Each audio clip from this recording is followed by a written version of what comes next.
Tai noriu pristatyti Misoko prekinių ženklo nuostabius parodinius pavadėlius, kuriuos aš naudoju ne vien parodom. Ir kuo jie ypatingi? Pirma, lengvi, gerai plaunami, turi reguliuojamą tokį užtraukėją, nepeša plaukų ir dar svarbiausia, turi suktuką. Tai niekada nesusisuka šitie pavadžiai.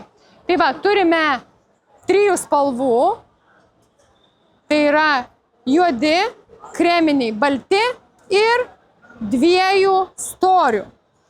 Ir dar labai svarbu, yra 2 dydžiai su pastorinamais antkakliais tam, kad tokiom veislėm kaip Maltos bišonai, kaip gali būti ir garbanoti bišonai, kurie nemėgsta plono pavadžio, padėt galvytę, turim būtent ir tokius pavadžius. Taigi, šitie pavadžiai ilgai žaidžiami, plaunami, reikalingi kiekvienam parodiniam šuniui. Ir mes jau tai turime.